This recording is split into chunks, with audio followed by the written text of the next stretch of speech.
Hello, dear students. Today we are going to discuss an important section of our English book, that is comprehension text based, or this is our broadly speaking our we are going to discuss our textual questions one by one.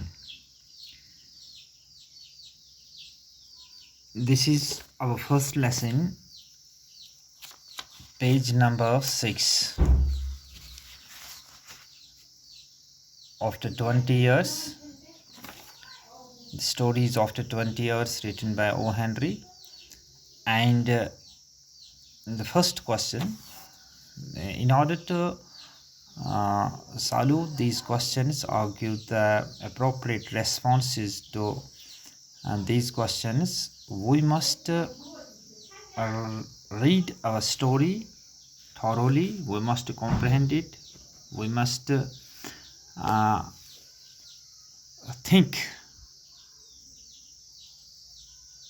deeply what we read and what the important developments have taken place in the story, and we have to recollect all its scenes, all these actors and agents which have participated in this story. Our first question is answer the following questions. Our first question is what's our first question? Why were the streets deserted? Why were the streets deserted? Desert. In order to write our answers, first we must understand what the question demands from us. Broadly speaking, we must understand, we must know the wording of the question. Deserted, desert तो पता है आपको, ये इससे किसी वैरान इलाके को कहते हैं, रेगिस्तान को कहते हैं जहाँ पर आबादी नहीं हो, पेड़ पौधे नहीं हो. And when we use it as a verb, desert, it means where means desolated area, desolated site, where there is nothing to do, nothing to watch. And this question, when we are asked why were the streets deserted, we must recollect, we must recall the scene when the patrolman was doing his duty, or performing his duty, and he was trying doors as he was going along his beat. He was very artful. He was his eyes were very watchful, and he was walking along a Pacific thoroughfare. We must recall these things. It was looking very alert and agile, very stalwart, and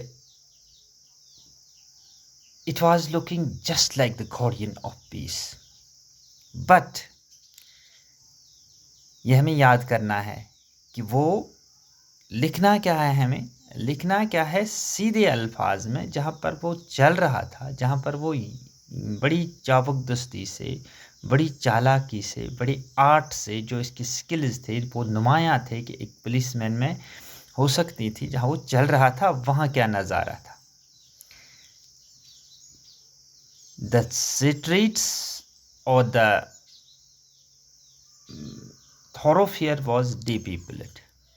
Why? Because the weather conditions were not it was very cold. There were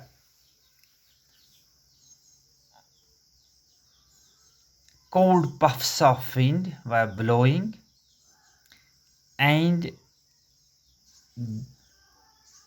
there were in them some one can experience some taste of rain in them. तो इंग्लिस्तान में जब इतनी सर्दी पड़ती थी कि पड़ती है, जहाँ पर हमारे इलाके में, हमारे कश्मीर में पड़ती है, जब मौसम बहुत ही सर्द होता है तो लोग जो हैं अंदर ही बैठना पसंद कर देते हैं। और यही वजह वहाँ पर भी थी कि सख्त सर्दी थी, शाम का वक्त था और लोग जल्दी जल्दी अपने घरों को पहुँचना चाहते थे। बाज़ार भी बंद हो चुके थे और ये जो स्ट्रीट्स थे, ये जो गली कोचे थे, बड़ी शहरा थी, इट ऑलमोस्ट लुकड डेजर्टेड। अब हमारा आंसर क्या हो सकता था? आंसर क्या हो सकता है जो हम वहाँ पर लिखें, जो बड़ा शॉर्ट भी होगा, बड़ा मीनिंगफुल भी होगा? तो हम ऐसे लिखेंगे, why were the streets deserted? The streets were deserted because the cold puffs of wind had forced people to leave the streets or leave the street. फिर से मैं दोहराता हूँ, the streets were deserted because the cold puffs of wind had forced people to leave the street. इसका answer होगा। दूसरा question उठाते हैं। दूसरा क्वेश्चन क्या डिमांड करता है? How impressive was the policeman? How do you justify your answer? तो मैंने इंट्रोडक्शन में ही बता दिया कि पुलिसमैन कैसे इम्प्रेसिव था। वो बड़ा ही स्टाइलवर्ट लग रहा था, अलर्ट एंड एजाइल था। ही वाज ट्विर्लिंग हिज स्टॉफ, अपने इस छड़ी को वो इधर से उधर से इधर घुमा रहा था, बड़ा इम्प्रेसिव लग रहा था, वॉचफुल था। वो दरवाज़ों और जो उन पर ताले लगे थे उनको देख रहा था, अपनी नज़र से देख रहा था। और ये वो किसी शो के लिए नहीं करता था, बल्कि उसकी ये आदत थी। अब हम लिखेंगे क्या? How impressive was the policeman. दो सेक्शंस में, दो पार्ट्स में ये क्वेश्चन दिया गया है। How impressive was policeman, how do justify your answer? जब how impressive was policeman was impressive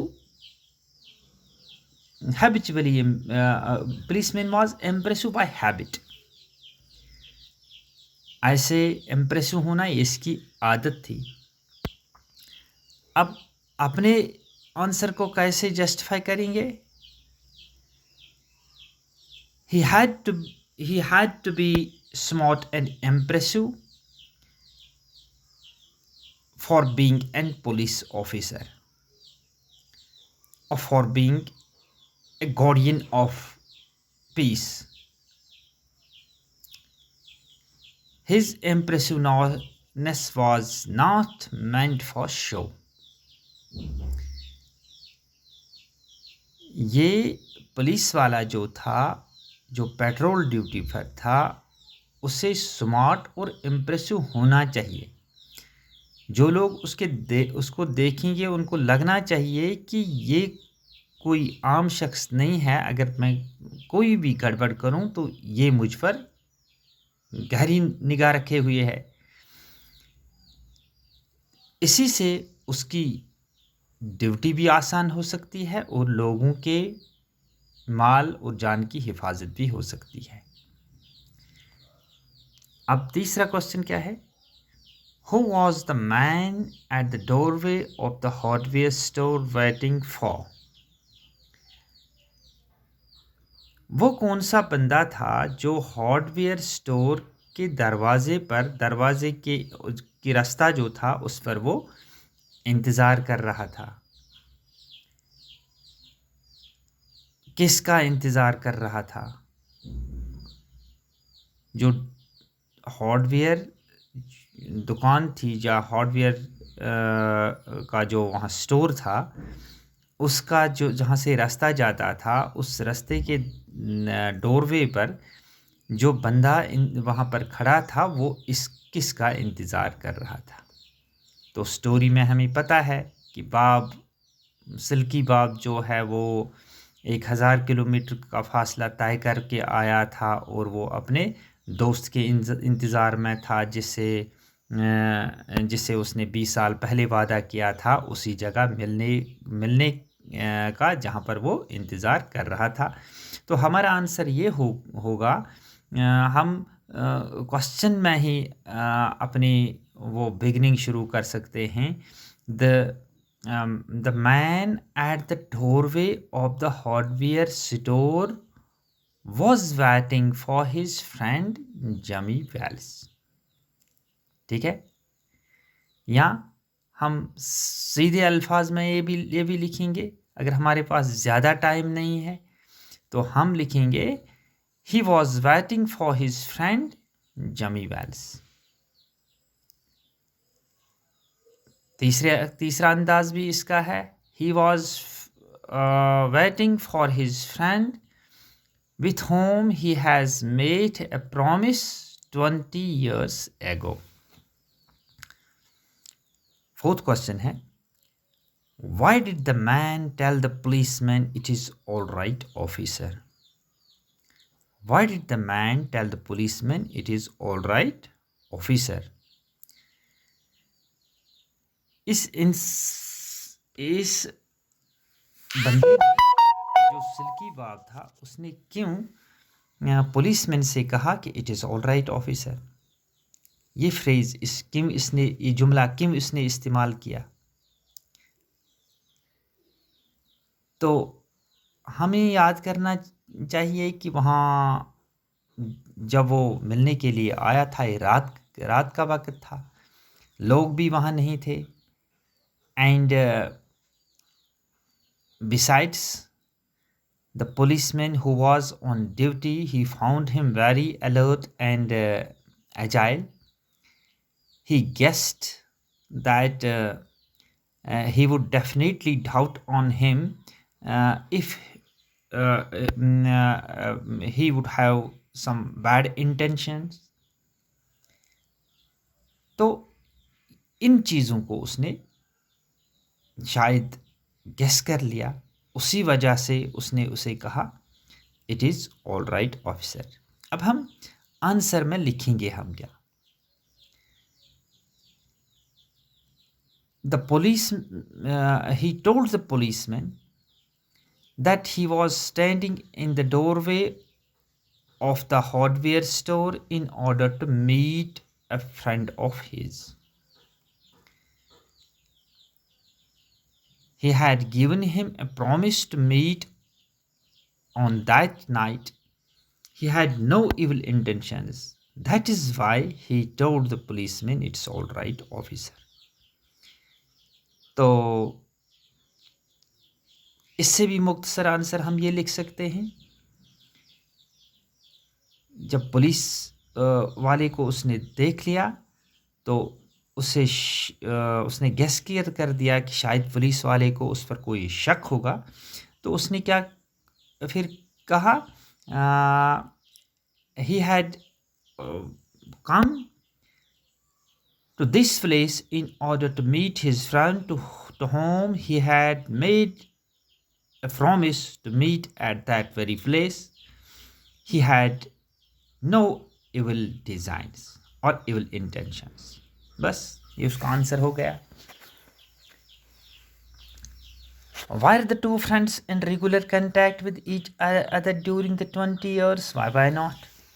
ये जो दो दोस्त थे 20 साल में उनका कांटेक्ट एक दूसरे से हुआ था या नहीं हुआ था, तो हमने स्टोरी में पढ़ा है कि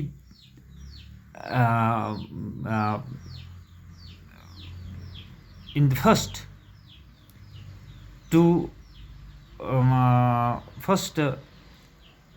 1 or 2 years they wrote to each other. उन्होंने एक दूसरे को लिखा, but finally they lost track of each other. आखिरकार उन्होंने अब एक दूसरे का रास्ता, एक दूसरे का जो वेज एंड मीन्स थे कम्युनिकेशन के, उन्होंने लॉस्ट, वो खो दिए. तो इस वजह से उनका आपस में अब रिश्ता राबिता नहीं था. तो यही हमें भी लिखना है. They wrote to each other for a year or two, and after that they lost track of each other. ये इसका बस छोटा मोटा आंसर हो गया. How did Jami's friend prosper in life? How do you know? जमी का friend, उसने कैसी तरक्की, कैसे खुशहाल बना था वो वेस्ट में, उसके बारे में आपको कैसे मालूम है? ये क्वेश्चन बताता है. तो फिर से हम स्टोरी पे जाएंगे कि राइटर कह रहा है कि जमी ने उसे देखा था. जब देखा था तो उसके पोजीशन में क्या था? एक डायमंड था जो इसके स्कोप पे लगा था.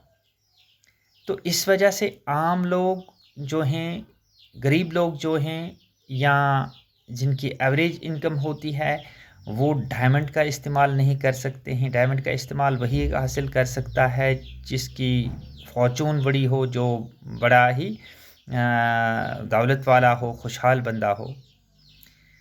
तो इससे हम ये नतीजा निकाल सकते हैं कि जमी ने वेस्ट में बहुत ही तरक्की की थी.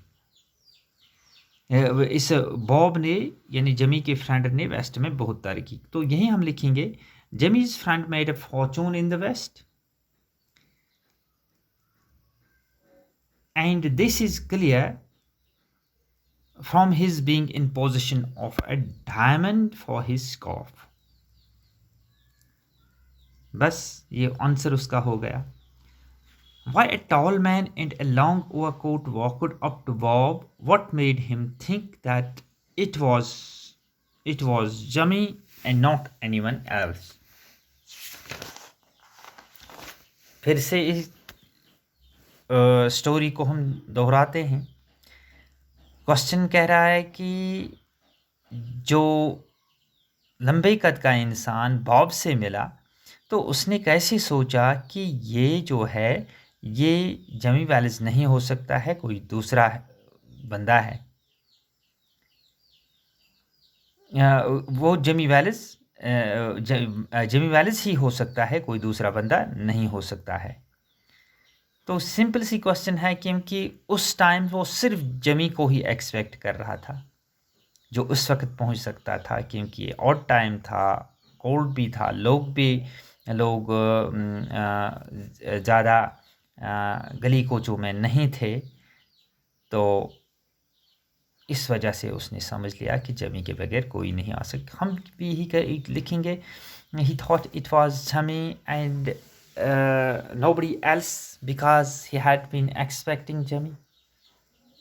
He thought it was Jami and nobody else because he had been expecting Jami only. Did Bob notice any change in his friend? तो बॉब ने क्या तब्दीली देखी अपने दोस्त में। फिर से स्टोरी हम याद करते हैं। तो बाब जब वो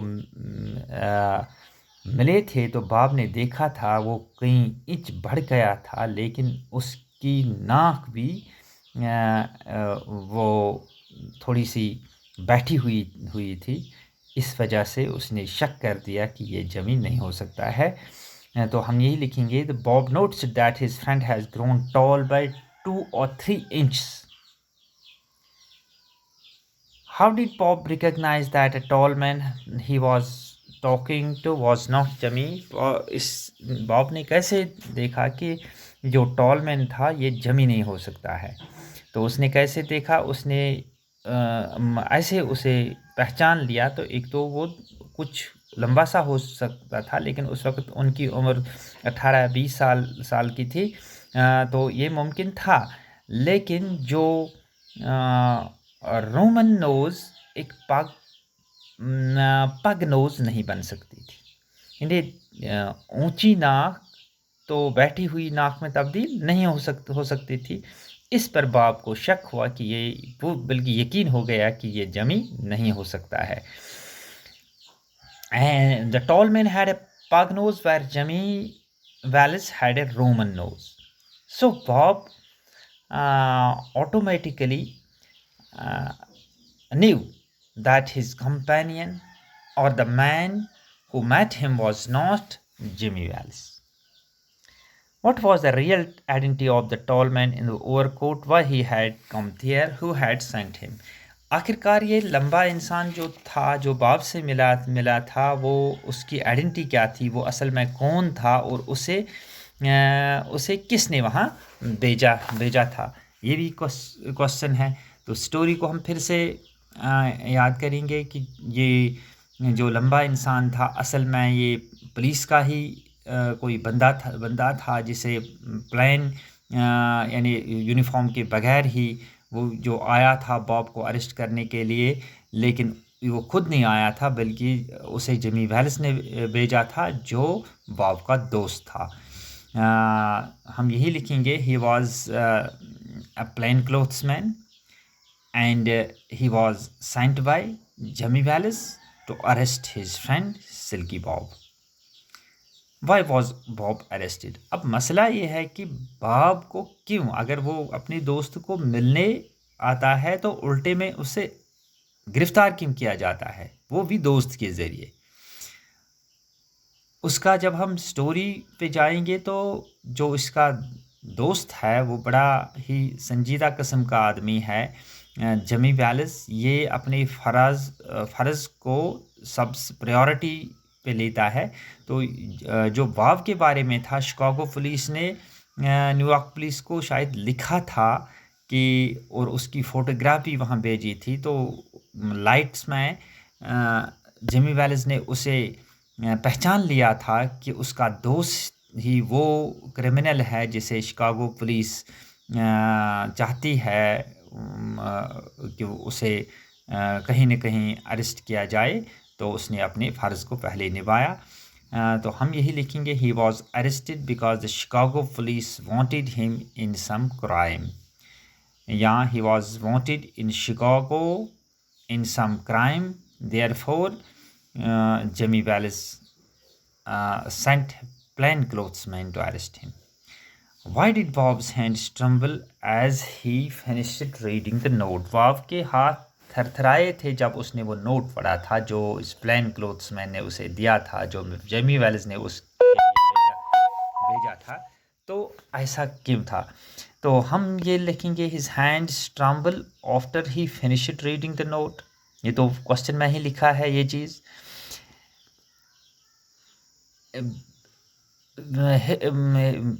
and why his hands tremble? They tremble because he was under arrest. सीधी सी बात है। The man who got him arrested was no one else but his own friend Jimmy Wallace. Jimmy did not arrest his friend because इसको टिक करना है। 3 options दिए। He couldn't recognize Bob in the dark. He wanted Bob to run away. He couldn't reach the place in time. he could not bring himself to arrest his friend. इसका option है he could not bring himself to arrest his friend. Number 14 question है how was Jami able to recognize the man in the dark. हम story में फिर story को फिर से याद करेंगे कि इसके हाथ में जो सिगार था, जब उसने मैच स्टिक जलाई थी तो उसने उस इंसान को देखा जिसका फेस जो शिकागो स्केच जो शिकागो पुलिस ने वहाँ भेजी थी, तो बिल्कुल वही फेस था, तो उसने उसे पहचान लिया. When Bob struck the match to light his cigar, he saw it was the face of a man wanted in Chicago. Why is the story titled after 20 years? ये 20 years का टाइटल किन story को दिया गया है, ये भी हमारे लिए क्वेश्चन है. तो बिल्कुल साफ उसका ये इसमें कोई दिक्कत नहीं होनी चाहिए कि आपको इसका आंसर लिखने में, क्योंकि 20 इयर्स का जो माहिदा था, आफ्टर 20 इयर्स जो हैं दो दोस्तों ने एक माहिदा किया था, प्रॉमिस किया था कि वो 20 साल बाद जहां उन्होंने डिनर किया था उसी जगह मिलेंगे. तो सीधी बात है कि इस स्टोरी का भी टाइटल वही पड़ा. तो हम लिखेंगे the story is titled after 20 years because the two friends promise to meet at the same place and the same time after 20 years. Thank you very much. This is enough for today.